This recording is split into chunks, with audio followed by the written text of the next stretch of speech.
Super Bowl rings minus 1 wedding ring.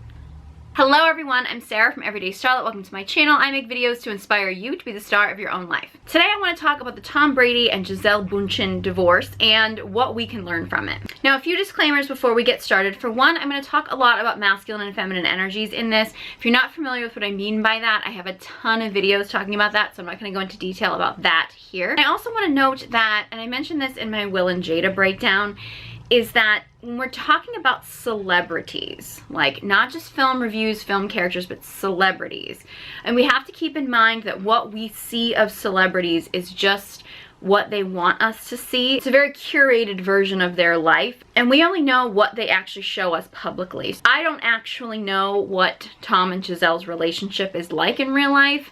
I have no clue. I'm not in it, so I'm literally just basing this on what is being shown publicly as far as their relationship and some of the things that I've noticed that I think we can learn from. And disclaimer, I am from New England, so clearly I'm biased towards Tom Brady, so we'll get that out of the way. I was actually just gonna make like a quick TikTok video talking about the Tom and Gisele relationship, and then I realized I actually had a lot more to say. So I was like, you know what, I'm gonna sit down and film a YouTube video and actually dive into this, because I do think that there's a lot of aspects to their breakup, at least the public aspect of it, that actually give us a lot of lessons that we can actually take and apply to our everyday life. So the first thing I want to note, and this is specifically, I want to say this to women, because there's one thing that I've noticed as a pattern with women, and it's not just with Gisele, but this also happened with the whole Adam Levine situation and his wife. There's this tendency to put women who were models, like Victoria's Secret models, supermodels, whatever, models up on this pedestal, and women do it as well. Women almost do it a little bit more than men do, which is kind of creepy. As if they're better people, better wives, better mothers, better friends, just better overall, because they were models and because they had what society has deemed as being this level of attractiveness that we've kind of put up on a pedestal. Whether or not you think that these women should be the standard of beauty or whatever, that stuff is irrelevant. But the fact that they've been put up on this as this icons of beauty, so to speak, and that we associate that with them somehow being better than us. There's this idea of like, okay, Adam Levine cheats on his wife. It's like, oh my God, she's a model. How could that happen? Or with Gisele, it's like, well, why didn't Tom do whatever she wanted? Like, I've literally heard her being referred to as the model wife because she was a professional model and she is his wife. We actually have no clue what these women are actually like. And I'm not saying this to justify any of them being cheated on or any of their marriages falling apart or anything like that. This is not a dig at them. And we act as if because these women have this standard of beauty that they must be better people overall. If we as women judge these women as being better than us just because they have some kind of physical attributes, we can't really expect men to view women as more than just physical objects or judge us for more than just our appearance, because we're not even actually looking at women for more than just their appearance. So I'm not saying that any of these women who are models who become wives and mothers or whatever are not good wives or not good mothers or anything like that, but we need to not judge these women as thinking that their relationship must be perfect or cheat-proof or will stand the test of time solely because these women just happen to be models and happen to be deemed as attractive based on today's modern standards. These women are regular women like everybody else, and we have ups and downs. Our relationships have good sides and bad sides. Women all over the world are going through the same relationship issues. Someone being a supermodel doesn't make them immune to that, and I think as women, we need to do a little bit better and remember that, because if we expect men to be better and judge us women as more than just a physical appearance, we as women also need to look at other women as more than just physical appearance. So I wanted to just make that note. Now, a little backstory. For those of you that are not familiar with Tom Brady and his history in football or his story, because maybe you're not from New England or you're just not a football fan or whatever, that's fine. He has a pretty epic story in that it is really the ultimate underdog story. I remember witnessing it. Like, I remember watching him play his first game in the NFL. I remember watching his rise to fame. I remember how inspiring his story was, how inspiring it was to watch. Brief summary, if you want to look more into Tom Brady's story, I highly encourage it. But you know, Tom Brady was the ultimate underdog. He was the ultimate, like in theater terms, he was like the understudy to the understudy. I think he was like the third string quarterback. Like, nobody knew who he was, nobody cared. Now, the Patriots had a player, Drew Bledsoe, he was our star quarterback. He was, I don't know if he was at that moment, but at one point in history, he was like the highest paid guy in the NFL, I think. Like he signed like the highest contract of any other player in the NFL or something at one point. I don't know if it was still that way when Brady came in, but he had a huge money contract. He was like a big over-the-top player. He got injured. Brady was, I think he was like third string, and I don't even know how he ended up being the one that got in, but he basically stepped in. He won his first game. He consistently won, I'm pretty sure every game, I think. I mean, imagine like in theater terms, if you're not a football person, imagine in theater terms, you've got like, I mean, the understudy to the understudy really, and like the star gets sick and like the understudy steps in and ends up becoming the greatest star in the theater, like the greatest actor, the greatest stage performer that has ever lived in history. That's inspiring, and to me that's always been a lesson in life, that no matter how overlooked you might feel or no matter how far away you think you are from your goals or your dreams, at any moment you could be called to step up, and you have to be ready for that moment when it happens. I really don't care how many Super Bowls he's won. I really don't. Like at this point, every one that he wins to me only solidifies that original story of how he got started that much more. It only makes that story that much more impressive, that he was so overlooked and underappreciated, and he ended up becoming the biggest success that football has ever seen. And to me, that's the inspiration. When he started his business TB12, the idea behind it and the focus behind it was essentially to encourage people in general, but I think particularly men, to really take charge of their health and to really stay healthy and try to stay active and physical. And his way of saying he wanted to have the, like, his career last as long as possible. So he was going to treat his body in a way that was going to make him be able to play football for as long as possible. But it was kind of this message of trying to convince primarily men, I would say, because I think was his target audience, to take care of themselves so that they can live as long and active a life as possible.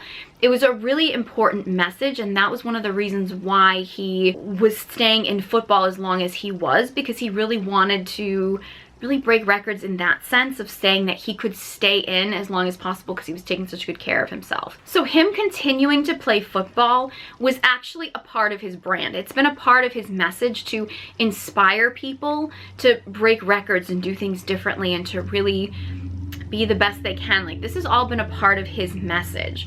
And I think that when we talk about the Tom and Gisele thing, which I'm going to get to in a minute, I think a lot of people, if you don't know that about him, it looks like he's just another guy who can't let go of playing football. Like, it's coming from an ego place. And is some of it coming from an ego place? Probably. You know, we're all human. We all have egos. But there's a bigger part to his message. Another thing that I don't think a lot of people know is that Tom Brady, when he was with the Patriots, was actually seriously underpaid for the level of player that he was. And he wasn't taking as large a salary as what he could have been demanding, in part because he wanted the team to have more money to get better people around him, because he knew if you have a better team around him, he will be able to play longer because he'll get less injured. Because that's actually, for those of you that aren't familiar with football, that's actually a really common thing that happens when you have a team that has a really, really star quarterback, is they put all their money into the star quarterback. They don't put a lot of money into their other players, and then that quarterback may get them some wins, but they end up getting so injured because the players around them supporting them are not as strong, so that they're not as protected. You know, he's always had this mentality of longevity, of his message, of his purpose, of his direction over the financial gain, which is another reason why I'm not saying ego isn't a part of it, but I don't think that his decision making always comes from ego, because he could have easily demanded much bigger money deals. I'm pretty sure when he moved to Tampa Bay, his contracts were different. He was in a different place in his life, a different headspace. So I don't really know much about his money contracts now. I don't know as much about his career now. I know more about him from before because I paid more attention to football back in the day. I don't know a whole lot about where his headspace is now. However, the way that he's conducted his career has always been more about the inspiration, and it's always been more about having a clear message and a clear defined purpose. So in his work life, in his career path, in his like public life, he is a very masculine man. Now, whether or not he is that in his relationship or not, I don't know, and there's some speculation as to whether or not he was really the masculine in their relationship, which I'm going to get to in a minute. But I wanted to establish this because I see a lot of things get thrown around about him as if he's just some other player who's just continuing to play because he's being selfish or something, when he's had a very masculine passion and purpose as far as his career that has gone beyond just his accomplishments. As a man, when you have that passion and purpose, that reason for getting up in the morning, you have that drive and direction. When you retire from that, if you walk away from that, that's usually the time when you start declining.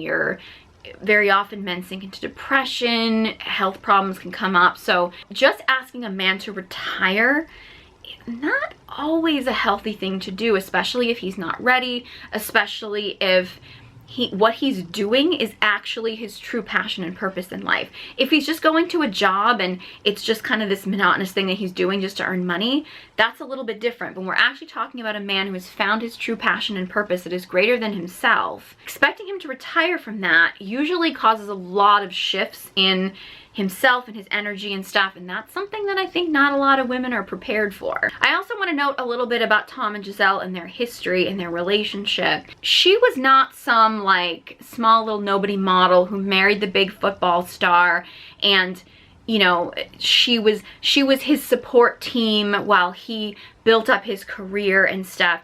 He had 3 Super Bowls behind him before they even started dating.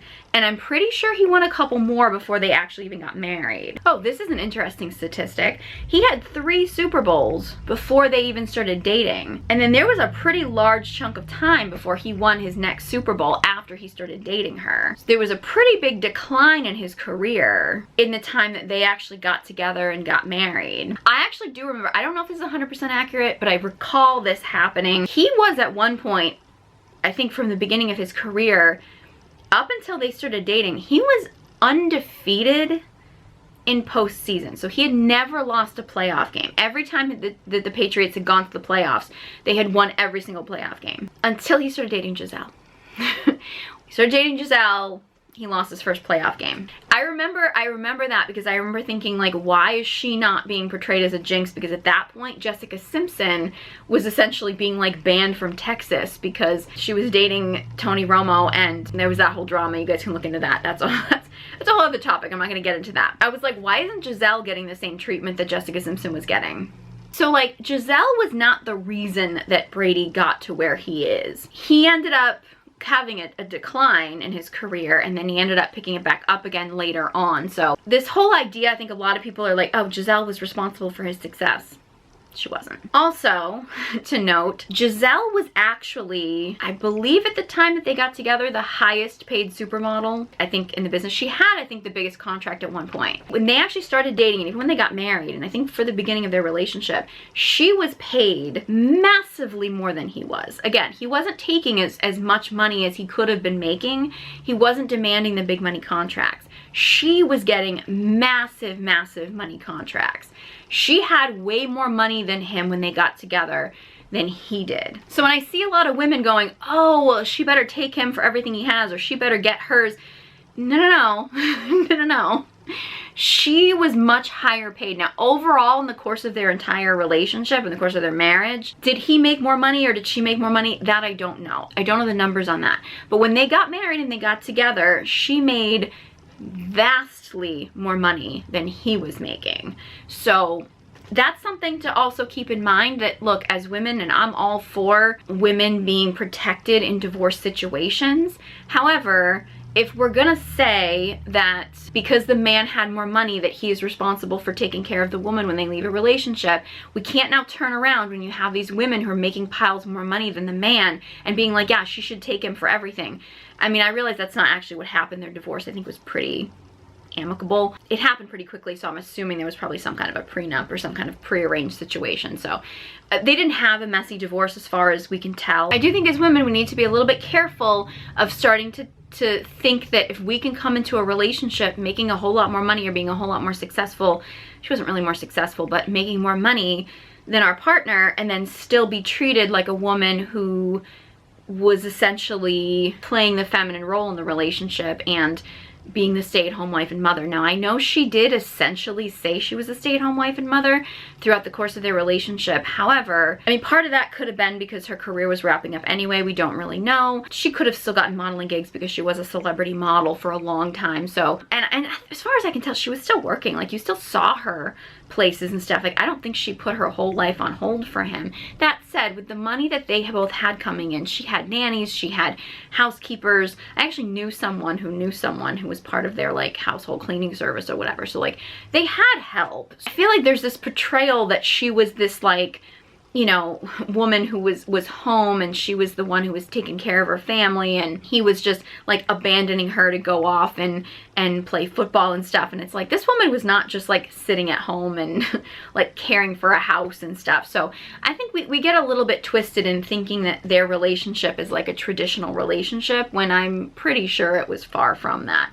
Again, I don't actually know what it was like in their household at all, but let's be real, like, she was really not putting her whole life on hold just for him. Like, she had options. There's plenty of couples out there who have way more complicated schedules or way more, you know, busy lives and schedules that make those things work. So she was not like putting her life on hold for him, which I think is the way she's trying to portray things. So let's get into their breakup and a few notes I want to make. Now, I've heard a lot of rumors that she really is kind of like the masculine structure in their relationship. Like, she's the one that calls the shots, and that he is kind of the more feminine one in their relationship. It's going with the flow. However, the fact that he is so masculine in his career and his focus and his passion and purpose, it says to me that he is very likely a masculine cord being. I don't know whether she's actually a feminine cord being or not. I don't know much about that. However, she really isn't conducting herself in this relationship as being the feminine, at least in the way she's portraying herself as far as this breakup goes. I see a lot of women saying how disappointed they are in this man for choosing himself over his family, or for avoiding his responsibilities and being a father and being a dad and things like that. I also think we have to note how many men have the option of retiring at 45 years old.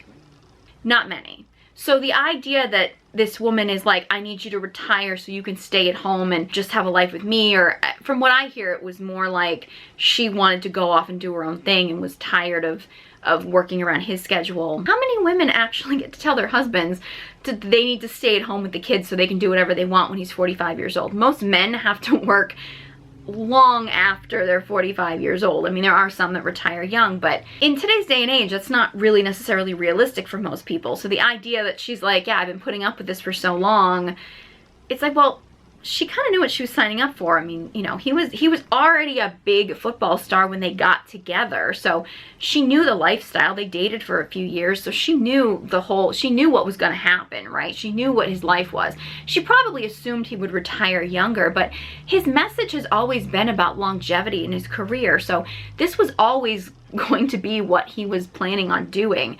Maybe not at this stage. And he has, I will say, and I have heard some people note about this, the fact that he was like retiring, not retiring, that instability there, that's going to feel very uneasy, especially for a feminine partner. Now, whether that was just his public image of being back and forth wishy-washy about it, or whether that was in private, I'm sure she probably knew more in private than he was presenting publicly. That will absolutely be wishy-washy. So the fact that he was like retiring, not retiring, that indecisiveness, that for sure is going to feel unstable. So I will give her that. However, if you have a masculine partner, he will always choose his passion and purpose over everything, including you, including his family, including everything. If he has a true passion and purpose, like something that is greater than himself, I'm not just talking about a guy who just goes to his job or this and that, like his true passion and purpose, his reason for being here, he will always put that first. As a feminine woman, there's a conflict there, because when you're a feminine woman, you put your partner and you put your love, your connection, your family, your relationships first. If you have a passion and purpose, your reason for being here, all those things can be important to always put your relationship, your love, your family first. That can be really painful for the feminine when she falls for a masculine partner and she realizes that she's not first for him. His passion and purpose is first, because she's gonna yearn for more of him. That's normal. That said, if he were to give up that passion and purpose and put his feminine partner first, his family first, his children first, something like that. He would then be embodying his feminine energy, and it would depolarize the relationship. And as the feminine partner, you would lose respect for him. It's a difficult thing to deal with because it really does lead to inevitable pain for the feminine, because she will always long for more of the masculine partner, and he will only be able to give her so much.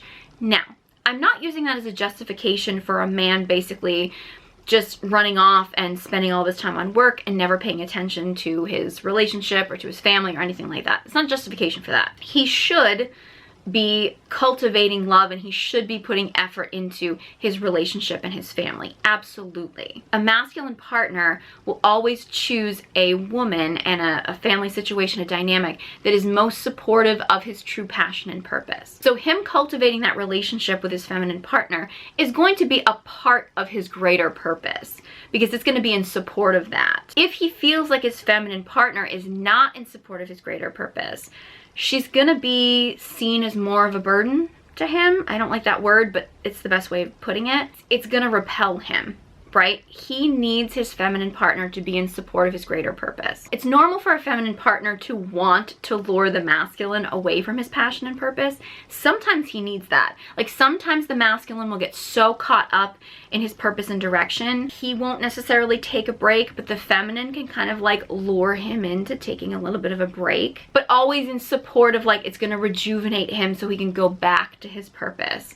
It's not like a neediness of like, well, I need you now, so I need to take you away from that. It's always in support of the greater purpose. And in reality, as much as the feminine will feel like, oh, I wish he just made me his top priority, if he did, we wouldn't feel that masculine strength. Like if we could lure him away permanently from his passion and purpose, we wouldn't respect him. And we wouldn't feel that masculine strength that we love so much, because his passion and purpose in life, his divine purpose, like not just like what he does monotonously for, you know, his job every day, but like his true purpose is part of him. And it's a part of him that really finds sexy and that really turns us on. So if we take him away from that, or if he turns his back on that to just be about us all the time, we're not going to feel his strength, and we're not going to be as attracted to him. And unfortunately, at least in appearances, it seems like that's what Gisele was trying to do to Tom, is she was trying to take him away from his passion and purpose so that he could be all about her and all about the family for whatever reason. I don't know if it was because she wanted his attention, or because the kids did, or because she wanted to do other things. I don't know what the details are. I've heard different stories, but actually luring him away from his passion and purpose, it was a lose-lose situation. It's like, if he listens to her, she's gonna lose attraction for him. If he doesn't listen to her, she basically gave him an ultimatum to leave, which I'm gonna get into in a second. If you want to embody the feminine energy in the relationship, which most women are gonna be the most comfortable that way, and you want a masculine partner, there is inevitably going to be some amount, and it shouldn't be a massive amount of pain. Like, you shouldn't feel tortured, but there's going to be an ache for more of him, because the masculine is never going to be able to give fully to you, because his passion and purpose is always going to be his number one. He should still be caring about you, loving you. You should still feel like when he's with you, in those moments that he is with you, you should be able to feel him fully with you, like not distracted, not somewhere else. Like, you should be able to be present with you in the moment. But his passion and purpose will always have to come first.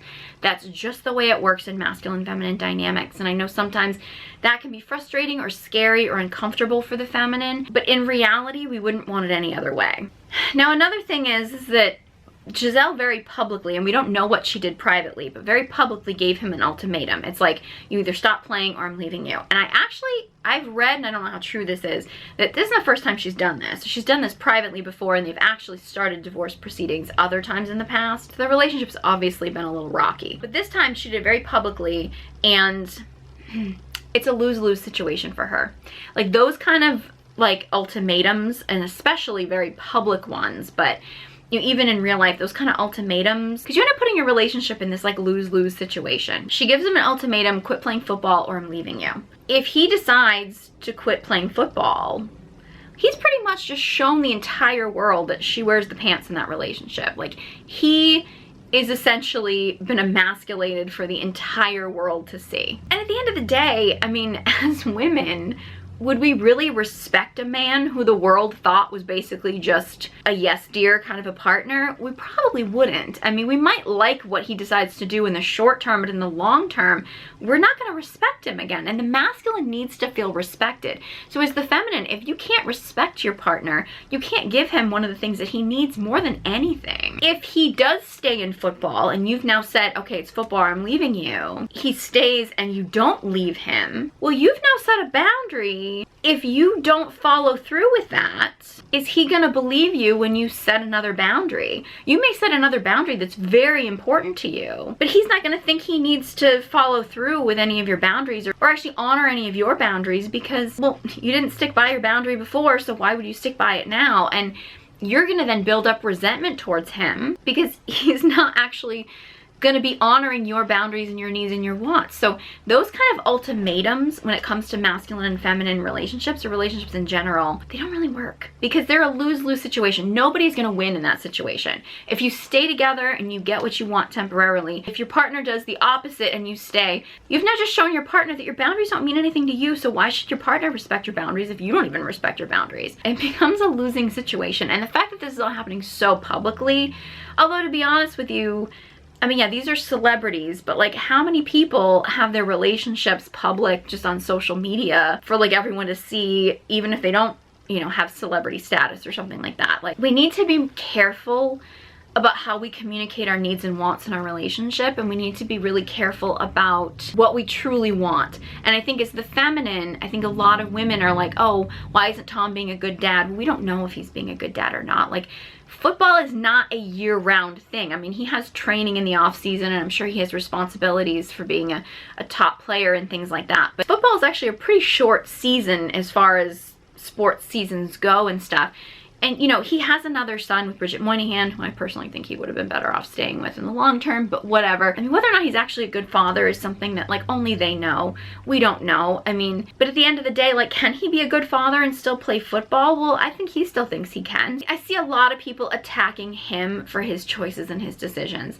And at the end of the day, I think he is making the decision that actually most masculine men would want to make. It doesn't appear, at least on the surface to me, like this is coming from some kind of ego or wounding. It appears to me, at least, that this is actually coming from this being his true purpose, and he really wants to live that. And he's gonna need a partner who knows how to support that. If she can't be that partner, then they're not gonna work. If she is, which from all the reports I've heard is that she really is like the masculine structure in their household and their relationship. If that's the case, then him being such a masculine man in his life, inevitably there were going to be battles there, and inevitably they were going to eventually butt heads, and it seems like that's what's happened. So I had a lot to say on this situation. Again, I don't know these people. I'm just going by what is publicly known, and I just had a lot of thoughts, and I think there's a lot of messages out there, and people are taking this situation in order to push an agenda, and I don't think that they're really looking at the big picture. So I just wanted to talk about sort of the big picture, at least from what we know publicly, and what we can learn from this, honestly, because I do think that there's a lot of women who say that they want something from their masculine partner. And as women, we need to really stop and think, okay, what are we actually asking from him? Do we really want him to give up his passion and purpose? Do we really want him to give up this thing that we're saying that we want him to give up? Because is that going to benefit him, us, the family, the relationship, everything in the long run? And I think as women, we need to be more mindful of that. Whether or not she still would leave, or if you're in a similar type situation, and whether or not you decide to leave or stay, or what you decide to do, is on you. But I just think that it's really important that we actually stop and think about this stuff. So I hope that this video was helpful. I mean, whether you care about these people or whether you don't, I just think that there's some important lessons that we can actually take from this situation. And I just had more to say, obviously, than just in a short TikTok video, so I just thought I would make a longer video to talk to you about this. So go Patriots. So I hope you found this video helpful. If you have any thoughts on their relationship or their dynamic or any of these things, then feel free to leave a comment in the comment section below, or any suggestions you have for future videos. I'd love to hear from you. If you enjoyed this video and found it helpful, please give it a big thumbs up, and be sure you subscribe to my channel. If you would like to learn more about the art of feminine communication, I actually have a masterclass specifically on that will actually help you to deal with a lot of these communication and relationship dynamics and stuff. Details in the description box below, along with links to all my social media accounts. Thank you guys so much for watching, and I hope you join me next time.